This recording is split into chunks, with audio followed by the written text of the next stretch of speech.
ou atteints de coronavirus, nouvelle variante. Je vais donc mettre les équipements de protection individuelle requis en fonction de plusieurs étapes. La porte de la chambre doit être maintenue fermée tout le temps. Pour commencer, je me fais une friction hydroalcoolique des mains. Mes prérequis, bien sûr, sont les cheveux attachés, une absence de bijoux complète et j'ai les ongles courts, sans vernis, voilà, sans bijoux.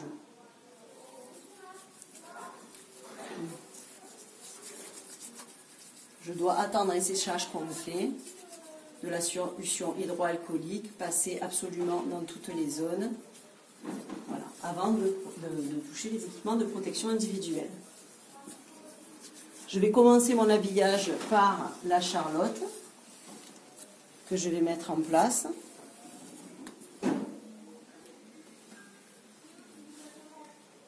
Je dois maintenir toute la chevelure et le lobe des oreilles aussi.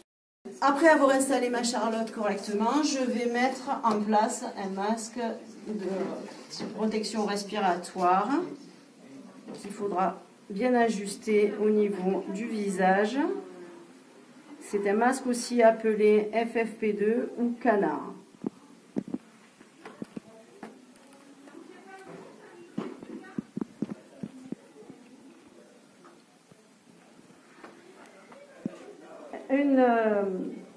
Un élastique doit être positionné au-dessus des oreilles, l'autre au-dessous sur la nuque. Ensuite, il faut bien pincer la partie métallique pour l'appliquer correctement sur le nez, vérifier que tout soit recouvert et ensuite, avant de considérer que le masque est correctement mis, il faut faire un test, à savoir, il faut que le masque, à chaque inspiration-expiration, se colle au niveau du visage.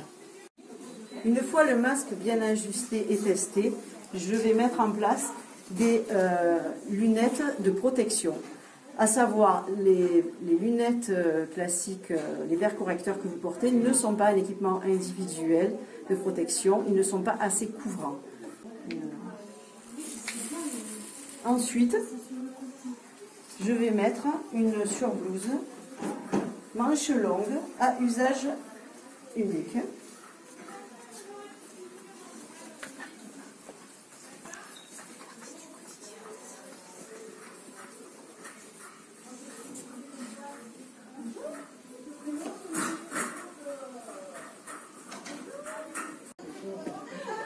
Je vais, une fois habillé entier, je vais me frictionner à nouveau les mains, effectuer une friction hydroalcoolique des mains avant de rentrer dans la chambre.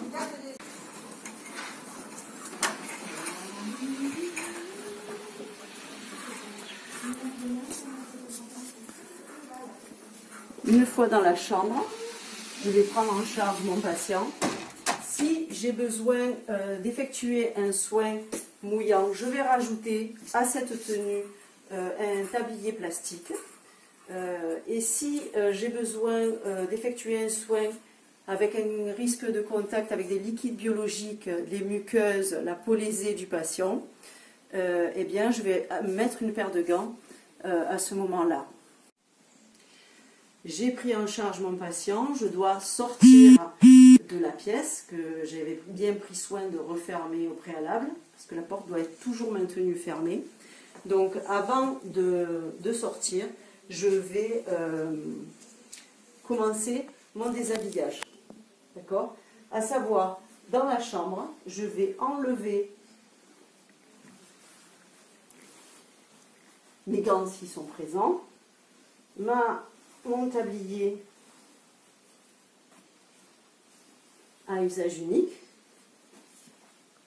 et éventuellement ma surblouse que je vais mettre dans un sac d'asserie.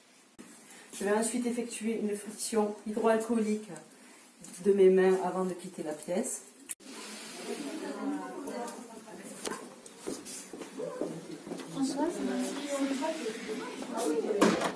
À la sortie de la chambre, je procède à la suite du déshabillage, à savoir, je vais retirer mon masque de protection individuelle, je vais jeter en dasserie.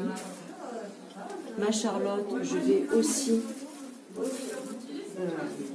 jeter en dasserie. Je vais ensuite procéder au nettoyage des infections de mes lunettes de protection individuelle. Information complémentaire, vous pouvez joindre l'unité d'hygiène hospitalière au 90 66.